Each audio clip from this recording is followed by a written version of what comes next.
وہ تو لکڑی ہے، نہ سن سکتا ہے نہ بول سکتا ہے۔ باپ کو غصہ آ گیا، کہا کہ خبردار، جب تک میں اس سے مشورہ نہ کروں فیصلہ نہیں کروں۔ اگلے دن عمر بن جموع تیار ہوئے، نہائے دھوئے، خوشبو لگائی اور بت کے سامنے جا کر کھڑے ہو گئے۔ عمر بن جموع جو تھے ان کی ایک ٹانگ میں لنگڑا پن تھا، وہ لنگڑے تھے، دوسری ٹانگ ٹھیک تھی۔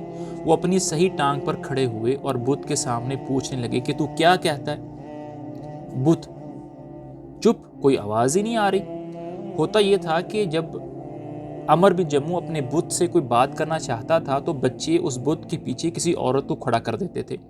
عمر بن جموع بت سے پوچھتا اور وہ عورت پیچھے سے بت کے پیچھے سے جواب دیتی۔ عمر کو یہی لگتا کہ یہ بت جواب دے رہا ہے۔ اس دن انہوں نے کوئی عورت کھڑی ہی نہیں کی۔ جب کوئی بت کی طرف سے جواب نہیں آیا تو عمر بن جموع نے کہا کہ مجھے لگتا ہے کہ تم مجھ سے ناراض ہو، چلو کوئی بات نہیں، 2-3 دن میں آپ کو چھوڑ دیتا ہوں، پھر آؤں گا۔ اب بیٹوں کو ایک جو ہے نا وہ آئیڈیا سوجا،